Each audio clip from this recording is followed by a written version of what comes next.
Sir Winston Churchill, the former Prime Minister of the United Kingdom, once said, "The truth is incontrovertible. Malice may attack it, ignorance may deride it. But in the end, there it is." The international community has seen its fair share of global conflicts over the course of the past few years. But one of the ones in Western Europe that has been the biggest headache is Brexit. Since 2017, Brexit has led to the downfall of two prime ministers, and it has caused a headache for the European Union and allies of both governments. These issues for both areas have urged us to ask today's question: what will it take for the EU and the UK to put each other back into the friend zone? Now, the answer to this question is rather complicated, but we're going to try and boil it down to three key issues. First, they need someone else at the helm of EU and UK relations. Second, there needs to be sovereignty and independence for Northern Ireland and Scotland. And finally, the European Union's Trade and Cooperation Agreement, or the TCA, must pass. But first, we need someone else at the helm of UK and EU relations.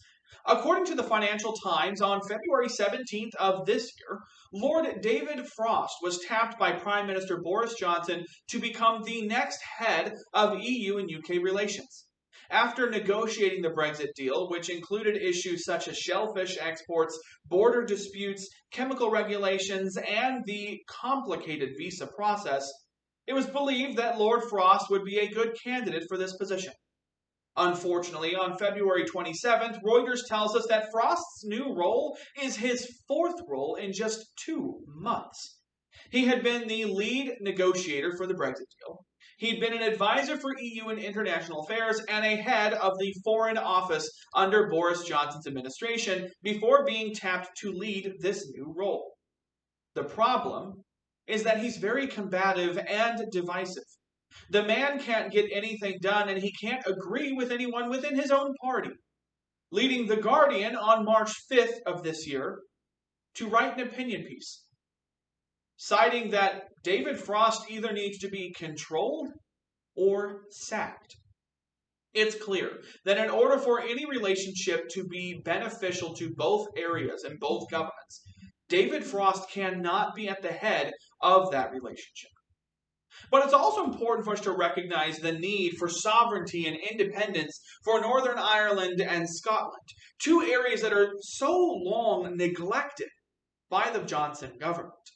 According to RTE News, on March 1st of this year, Johnson's government has been threatening the Northern Ireland Protocol, which is a border agreement between the UK and the European Union.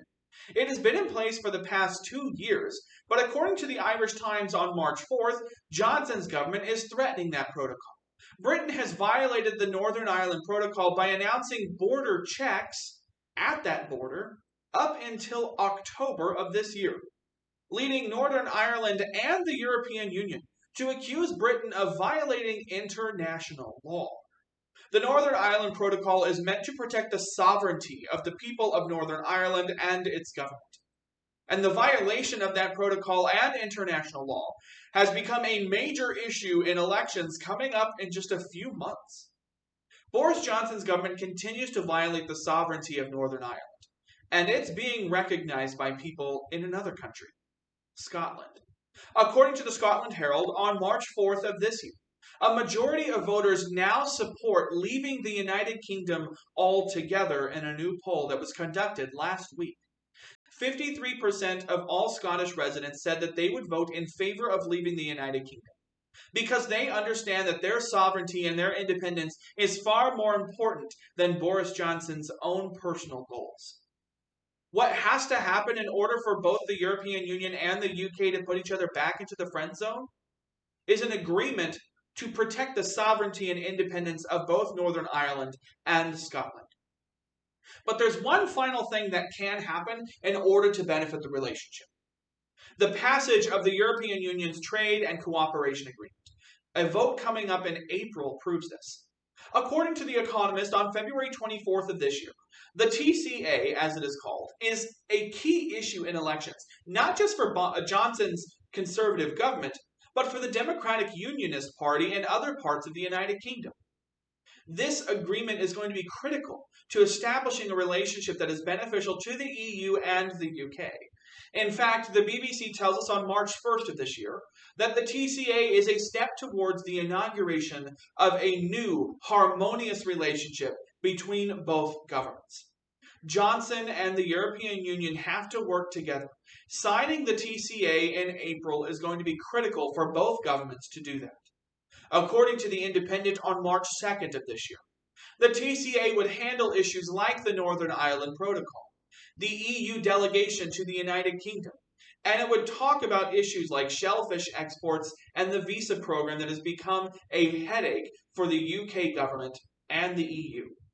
Working together to solve these issues through the passage of the Trade and Cooperation Agreement will create a relationship that once again puts both parties in the friend zone for the other. At the end of the day, it is imperative that we ask the question, what will it take for the EU and the UK to put each other back into the friend zone? Now, the answer is highly complicated, but we looked at 3 key steps that they can take. First, putting someone else at the helm of EU and UK relations. David Frost is not that person. Second, making sure that there is sovereignty and independence for Northern Ireland and Scotland. And finally, passing the EU's Trade and Cooperation Agreement in April of this year. Prime Minister Churchill was absolutely correct. The truth is incontrovertible. Malice may attack it, ignorance may deride it, but in the end, there it is. Both the EU and the UK have to face the truth, that if there is going to be any prosperity in the future for either party, they have to come together and work together for the betterment of all citizens. Thank you.